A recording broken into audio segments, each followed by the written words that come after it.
Лоса мэцхан уу та бүхэндээ энэхүү сайхан өдрийн мэндийг хүргье.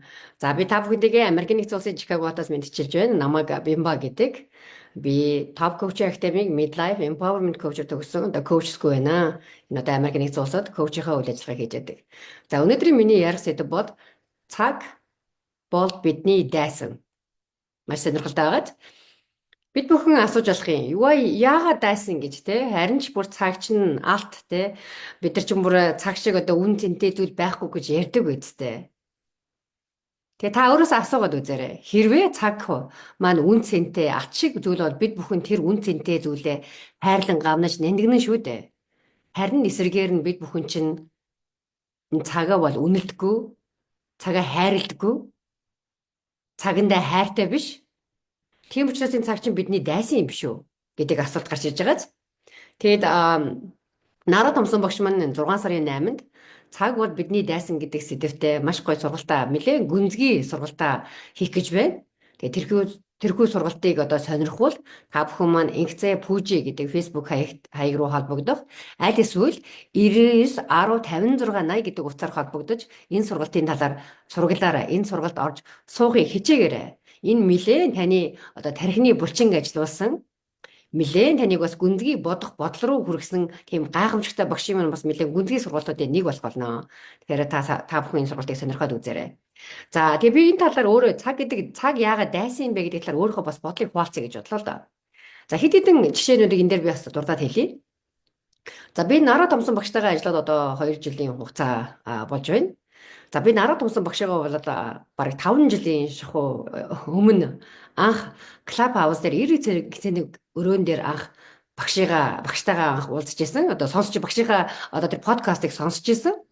Тэгээ багшийнхаа подкастыг сонсоод багшийн минь одоо тэ ярьж байгаа тэр одоо мессежүүдэд нь одоо тэ яриа нь бол миний надад бол маш их таалагдсан. Мэдээж багшийн минь тэр ирч хүч энерги за дуу хоолой намайг бол ингээд би бол ингээд сонирхлын минь татаж бол би багшигаа ингээд сонсдог болсон. За тэр дундаас би багш маань намайг ингээд соронзодож бас татсан нэг жижиг зүйлүүд нь бол багш маань тэнд ингээд Club House-ын дүрм журмыг ингээд өөхгүй тайлбарлаад байдаг гэсэн.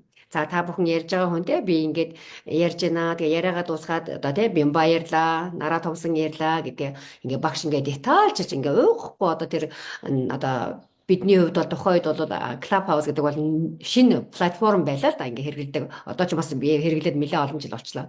Тэгээ тэр журмуудыг тайлбарлаад байдаг гэсэн. Тэр бол ингээ харахад айгүй энгийн жижиг юм шиг зүйл мөртлөө маш тийм агуу зүйлүүдийг тэнд би тэр одоо багшийнхаа тайлбарлаж байгаа би багшийнхаа ямар юмд ёс зүйтэй зарчимч одоо тийм хандлагын бэ гэдгийг бол бие бол тэрнээс нь тэгж олж одоо үнэрлэж одоо мэдээд байсан гэсэн. Тэр маань намайг бас ингэж багшийн маань одоо тий сонирхох бас нэг соронж болсон юм аа. За тэгээ би багштайгаа одоо ажиллаад 2 жилийн хугацаа болж байна. За энэ 2 жилийн хугацаанд бол би маш олон зүйлийг багшаасаа суралцсан байгаа. За одоо би эндээс 2хан жишээг та бүхэндээ дурдъя. За цаг. Манай багш маань ямар ч зүйлийг бол яг цагтаа хэлдэг. Нэг ч хүнтэйсэн 10 хүнтэй 100 хүнтэй байсан тэр одоо хичээлээ сургалтаа яг цагтаа хэлдэг. Айгу гайхамшигтай. Тэгээд ингээ одоо багштайгаа ажиллаж ирсэн одоо энэ хугацааны дараа би багшийнхаа сургалтанд бол яг цагтаа ордог болдог. Одоо тэгээд цагаа яг баримталдаг гэсэн. Манай монголчууд одоо миний хувьд одоо манай монголчуудын хувьд бол нэг ямиг бол цагтаа эхэлдэггүй шүү дээ. За тэгээ одоо энэ одоо Америкт одоо тэгээ сургалтууд, семинарууд одоо тийм ингээд юм хаад ерөөсө цагтаа эхлэнэ гэж байхгүй. Дандаа л цагаасаа хоцрох ч юм уу. Тэгээ энэ бол тэгээ бүр ерөөсө ёс журам болцсон юм шиг энийг ерөөсө хүн анзаардагчгүй. Угаасаа цагтаа эхэлдэггүй юм чинь цагтаа очиод яах вэ гэж баг боддог болчдаг. Тэгэхээр би багштайгаа суралцаад бодвол ямарваа нэгэн зүйлийг цагтаа эхэлдэг болсон. Одоо өөрийнхөө хийж байгаа сургалтыг одоо коучингөө ч гэсэн цагтаа эхэлдэг болсон. За тэгээд ямарваа нэгэн зүйлийг бол цагтаа хийдэг, цагтаа эхлүүлэхийг хичээдэг. Одоо тэр дадал зуршил маань багштай ажиллах хугацаанд бол надад суусан байна. Манай одоо багшийн маань шавнар ч гэсэн энийг би суусан гэж болоод би бат итгэлтэй мэдэж байна. За дараагийн зүйл маань бол багш маань одоо даалгавраа ямарваа зүйлийг бол цагт нь хийлгүүлдэг. За би хийлгүүлдэг гэж хэллээ шүү тий. За коуч хүний хувьд, ментор хүний хувьд, чиглүүлэгч хүний хувьд бол энэ одоо өөрөөтөө ажилд байгаа одоо клиентууд одоо зүйл хийлгэж, үйлдэл хийлгүүлж тэгээ тэндээс нь үр дүн гаргуулах бол маш чухал байдаг. Одоо миний хувьд коуч хийж байгаа хүний хувьд бол энэ аягүй чухал байдаг. За би өөрөө энийг бол бас сурсан. Би өөрөө ч багшийнхаа Top Coach Academy хамгийн анхны хичээлээс одоо Даалгавраа хийгээгүй хөөгдө гарч исэн. За тэгээд багш маань хичээл хийхээс өмнө та бүхэн ийм зүйлийг хийгээд энэ даалгаврыг хийгээд энэ хичээлдээ анхныхаа хичээл суу шүү гэж хэлсэн. Тэгээд би даалгавраа хийгээгүй. Хичээлдээ яваад орсон багш даалгавраа хийсэн үү гэж асуухаар мэдээж даалгавраа хийгээгүй юм чинь багш. За би юмба даалгавраа хийгээгүй даалгавраа хийчихэд эргээд ороод ирээ гэх намайг хичээлдээс хөгөө гаргаж ирсэн.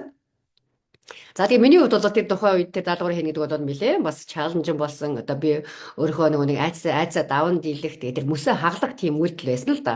Тэгээд яа тийм хичээлдээ суухын тулд би даалгавраа хийгээд салгаж яваад хийгээд би хичээлдээ орж исэн. За тэгээд мэдээж тухайн үедээ бол даалгавар хийгээг бол би айгүй их одног тийм шатаг тавьж байсан нөгөө өөрийнхөө түүхийг нөгөө нэг үлгэрийг зохиогоод багшаа би завгүй байсан би тэгээ тийм учраас тэгсэн гэл үлгэр зохиогож байсан эдэж багш минь даалгавраа хийгээд хийжээж одоо миний хичээл суугаарай гэж хэлсэн учраас тэгээ даалгавраа хийжээж багшийнхаа хичээл орж исэн. Тэрнээс хойш би даалгавраа цаг тухайд нь хийхийг хичээдэг болсон. Тэгээ хийдэг болсон. Тэгээ энэ чинь ингээд хийгээд энэ зүйлээ хийгээд ахаар энэ чинь одоо надад маань ингээ хөвшил дадал болж байна.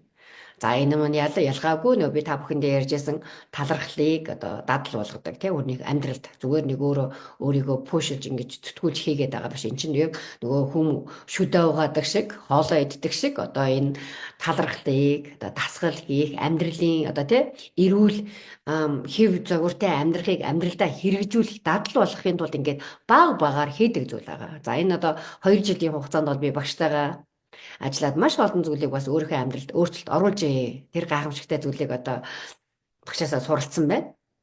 Эргээ харахад бол их жижигхэн деталууд байгаа. Гэхдээ үннийг хэлэхэд бол энэ жижиг зүйлүүдийг хийж чадахгүй хүн бол дараагийн том зүйлийг, том амжилтыг, том одоо project-ийг хийн гэж болоод бараг бүтчихгүй зүйл. Бараг байхгүй гэлч. Тийм учраас та бүхэн минь ингээд ямарваа нэгэн зүйлийг хийж байгаа том зорилго тавьсан бол тэрэндээ баг ингээд алхмуудыг хийж тэрэндээ хүрээрэ гэж та хүндээ хэлмээр байна. За тэгээд Нара Томсон багш маань бол Amazon-ы бестселлер 11 төрөлд одоо бестселлер болсон автор бүсгүй байгаа.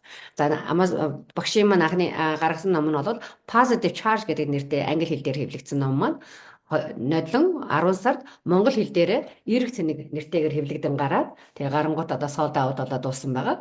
Тэгээ багш минь одоо зөндөө олон хүмүүсийн хүсэлтээр дахин хэвлэлтэнд орсон.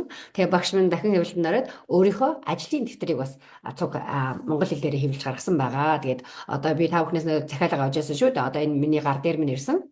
Хэрвээ одоо Америкийн нэгдсэн улсад амьдарч байгаа хүмүүс энэ багшийн минь эерэг цэник номыг дасгалын дэвтрийг худалдан авахыг хүсвэл надтай холбогдоорой. За тэгээ миний хаягаар мессенжерээр холбогдоод надтай авч болно шүү. За энэ гайхамшигтай номыг хүн хэрэглэснээр энэ ажлын дэвтрийг ашигласнараа хөөхөн та өөртөө коучинг өгөх болцоотой юм шүү. Багшийнхаа номыг уншаад тэгээд тэр одоо нөгөө нэг дасгалынхаа дэвтрүүдийг ингээ хийгээ явахаар та өөртөө яг коучинг өгж байгаа. Тэр өөртөө үйлдэл хийж байгаа. Тэрнийхэд та баг алхмууд хийж та өөрийгөө үр дүнд хүргэх, коучинг өгөх бүрэн болцоотой. Тийм учраас та бүхэн минь багшийн минь гайхамшигтай, маш энгийнээр бичигдсэн, маш амттай нөгөө амьдралын хүрсэн дайгуу суусан тийм гайхамшигтай ном байгаа. Та энэ номыг аваад уншаарай. Тэгээд дасгалын дэвтрийг авч өөртөө одоо коучинг хийгэрэй гэж та бүхэндээ хэлмээр байна. За тэгээд энэ цаг гэдэг дайсан гэдэг энэ зүйлээ дайснаа, энэ цагаа дайснаа. Яагаад дайсан гэж хэлээд байгаа юм гэхээр чинь энэ цаг зүйл чинь цаг хугацаа чинь биднийг хүлээдэггүй. Одоо жишээлбэл хаалгажин тагш төвөө одоо маргааш сүрэл болох чинь, маргааш чи өөхөх чинь гэдэг ч юм уу те. Бид бүхэн тийм анхааруул сануулга өгдөггүй байгаа. Тийм учраас бол цаг бол дайсан, цаг хугацаа бол харгас үнийг хэлэхэд тэгвэл энэ зүйлийг та өөртөө эерэг найз болгохын тулд та тэр цаг гэдэг зүйлийг цаг хугацаа энийг ойлгох хэрэгтэй байдаг юм байна. Энгийн амьдралын зарчмаар нь тэр философоор нь ойлгох хэрэгтэй байдаг юм байна. Тэр талаар манай Нара Томсон багш маань одоо 6 сарын 8-нд гайхамшигтай тэр нэг удаагийн хичээлхийн тэрэнд та бүхэн минь амжаад суугаад энэ утга учирыг энэ цагаа яаж өөртөө найз болох уу?